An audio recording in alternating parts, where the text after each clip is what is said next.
తమిళనాట విషాద ఘటన చోటు చేసుకుంది. తమిళనాడులో టీవీకే అధినేత తమిళ వెట్రి కళగం హీరో విజయ్ పార్టీకి సంబంధించినటువంటి ఓ కార్యక్రమాన్ని కరూర్‌లో నిర్వహించారు. అక్కడ దాదాపు 39 మంది తొక్కిసలాటలో చనిపోయారు. 20 మందికి పైగా విషమంగా ఉన్నటువంటి పరిస్థితి ఉంది. ఇక 100 మందికి పైగా గాయాలైనటువంటి పరిస్థితి ఉంది. ఈ తొక్కిసలాటకు ప్రధాన కారణం హీరో విజయ్, తమిళ వెట్రి కళగం అధినేత విజయ్ అని తమిళనాట సంబంధించినటువంటి అధికార పార్టీ స్టాలిన్ ముఖ్యమంత్రి తీవ్ర విమర్శలు చేస్తున్నారు. ఇక ప్రధానంగా చూసుకుంటే అన్నా డీఎంకే కూడా స్పందించింది ఈ ఘటనపై. అక్కడ అన్నా డీఎంకే కూడా ప్రధానంగా ఆరోపిస్తుంది. అధికార పార్టీకేమో సెక్యూరిటీ పెంచుతారు. ప్రతిపక్ష పార్టీలకేమో జనాలు ఎక్కువగా తరలి వస్తూ ఉండడంతో సెక్యూరిటీ అంతంత మాత్రంగానే ఉందంటూ పళనిస్వామి కూడా ఆరోపణలు చేసినటువంటి పరిస్థితి తమిళనాట కనపడుతుంది. నిన్న జరిగినటువంటి భారీ తొక్కిసలాట ఘటనలో తమిళనాడులో ఇప్పటివరకు 39 మంది చనిపోయారు. 39 మంది చనిపోయిన ఘటనలో మృతుల కుటుంబాలను అప్పటికే పరామర్శించడం జరిగింది తమిళనాడు సీఎం స్టాలిన్. అలాగే మృతుల కుటుంబాలకు కూడా తమిళనాడు ప్రభుత్వం తరపున 10,00,000 ఎక్స్‌గ్రేషియా ప్రకటించారు. ఇక గాయపడిన వారికి రూ. 1,00,000 ఎక్స్‌గ్రేషియా ప్రకటించారు.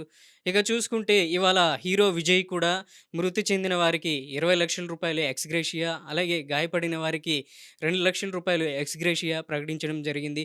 తమిళనాట జరిగిన ఈ విషాద ఘటన ఢిల్లీ ఉన్నటువంటి కేంద్ర ప్రభుత్వం కూడా ఆరా తీసింది. ఎప్పటికప్పుడు తమిళనాడు సీఎం అలాగే తమిళనాడుకు సంబంధించినటువంటి గవర్నర్‌కు కేంద్ర హోంశాఖ మంత్రి అమిత్ షా కూడా ఫోన్ చేశారు. అక్కడ పరిస్థితిని ఎప్పటికప్పుడు సమీక్షిస్తున్నటువంటి సందర్భం చోటు చేసుకుంటుంది. ఇక తమిళనాడులో కూడా ఈ విషాద ఘటనకు సంబంధించి తమిళనాడు ప్రభుత్వం ఏకసభ్య కమిషన్‌ను కూడా ఏర్పాటు చేసింది.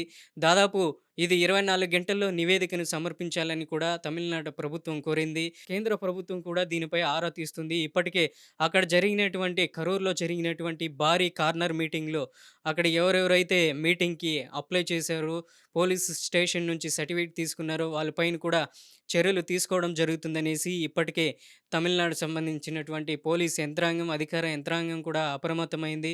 ఇక కరూర్, నమక్కల్ మీటింగ్ 2 ప్రాంతాల్లో నిన్న విజయ్ ఏర్పాటు చేసినటువంటి మీటింగ్ ప్రధాన తొక్కిసలాటకు ప్రధాన కారణం ఆయన విజయ్ లేట్‌గా రావడం వల్లే ఈ సంఘటన చోటు చేసుకుందనేసి నిపుణులు కూడా చెప్తున్నారు. విజయ్ నమ్మక్కల్లో 9 గంటలకి కార్నర్ మీటింగ్ ఏర్పాటు చేశారు. కానీ నమక్కల్ ప్రాంతంలో ఆయన రావడానికి మధ్యాహ్నం 12 గంటలైంది. ఇక అదే సమయంలో పెరూర్‌లో కూడా మీటింగ్ ఏర్పాటు చేయడం, అక్కడికి కూడా ఆలస్యంగా వచ్చారు. అక్కడ రాత్రి 7 గంటలకి విజయ్ చేరుకున్నారు. మామూలు అనుకున్న సమయానికంటే విజయ్ 5, 6 గంటల సమయం లేటు కావడంతోనే జనాలు ఎక్కువ మంది గుమికూడారనేసి అక్కడ చూస్తున్నటువంటి పరిస్థితి అయితే అర్థమవుతుంది. దాదాపు కరూర్‌లో 7 గంటలకో ఆయన చేరుకున్నారు. అక్కడికి విజయ్ చేరుకున్న వెంటనే 10,000 మంది రావాల్సినటువంటి జనాలు 50,000 మంది వరకు రావడంతో ఒక్కసారిగా అక్కడ తొక్కిసలాట జరిగింది. దీనికి సంబంధించినటువంటి ప్రధాన కారకులు, బాధ్యులు అన్నీ విజయ్ వైపునే చూపిస్తున్నాయి. ఇది ముమ్మాటికి కారణం ఈ ప్రభుత్వ సరైనటువంటి పోలీస్ యంత్రాంగం ఇవ్వకపోవడం వల్లనే విజయ్ మీటింగ్‌లో ఈ తొక్కిసలాట ఘటన జరిగిందనేసి తమిళనాడుకు సంబంధించినటువంటి ఏఐడీఎంకే మాజీ సీఎం పళనిస్వామి కూడా ఆరోపణలు చేయడం జరిగింది ప్రభుత్వం మీద.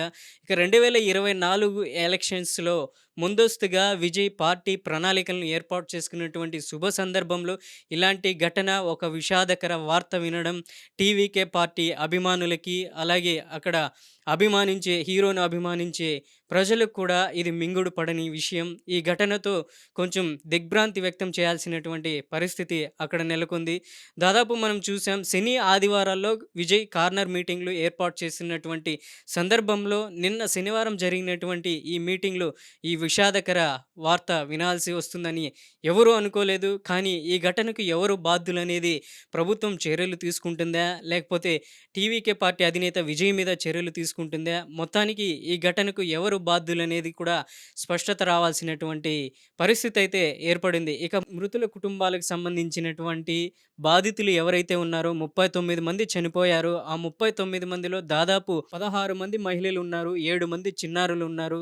వీళ్ళ కుటుంబాల్లో విషాద ఛాయలు అలుముకున్నటువంటి పరిస్థితి కూడా ఏర్పడింది. దీని అంతటికీ కారణం ప్రభుత్వ యంత్రాంగం, పోలీస్ యంత్రాంగం పటిష్టమైన భద్రత ఏర్పాటు చేయడంలో అలసత్వం వహించారనే ఆరోపణలు కూడా ఉన్నాయి. పోలీస్ యంత్రాంగం ఎప్పుడైతే చెదురుమదురు ఘటనలను అక్కడ చేయడంతో ఈ పరిస్థితి తలెత్తిందనేసి కూడా తమిళ మీడియా కూడా ఇప్పటికే ప్రకటించింది. ప్రధానంగా మనం చూసాం గతంలో కూడా చాలా తొక్కిసలాట ఘటనలు కూడా జరిగాయి. ఇటువైపు చూసుకుంటే కర్ణాటకలో ఆర్‌సీబీ విజయోత్సవ ర్యాలీలో కూడా కోహ్లీ వస్తున్నారనేసి అభిమానులు పెద్ద ఎత్తున కిక్కిరిసిపోయారు. బెంగుళూరు తొక్కిసలాట ఘటనలో దాదాపు 18 మంది చనిపోయినటువంటి పరిస్థితి ఉంది. ఆ సంఘటన మరవక ముందే తమిళనాడులో ఇటువంటి తరహా సంఘటన జరిగింది. ఇక గతంలో కూడా చూసాం 2024 ఫిబ్రవరిలో ఢిల్లీ రైల్వే స్టేషన్‌లో కూడా తొక్కిసలాట ఘటన జరిగింది. అక్కడ కూడా 16 మంది ఈ తొక్కిసలాటల్లో చనిపోవడం జరిగింది. ఇక 2023 ఎలక్షన్‌లో ఎన్నికల ప్రచారంలో భాగంగా ఆంధ్రప్రదేశ్‌లో కూడా వెంకటగిరిలో అప్పటి ఎవరైతే ప్రతిపక్ష నేత మాజీ సీఎం చంద్రబాబు నాయుడు ఎన్నికల ప్రచారానికి అక్కడికి చేరుకోవడంతో అక్కడ కూడా ఒక తొక్కిసలాట జరిగింది. ఆ తొక్కిసలాటలో కూడా 7గురు చనిపోవడం బాధని కలిగించింది. ఇక విజయవాడ పుష్కరాల సందర్భంలో 2014-19 వరకు సీఎంగా నారా చంద్రబాబు నాయుడు ఉన్నారు. ఆ పరిస్థితిలో కూడా అక్కడ కూడా దాదాపు 10 మంది పుష్కరాల్లో చనిపోవడం జరిగింది. అలాంటి ఘటనలు మనం ఎప్పుడూ చూస్తూనే ఉంటాం.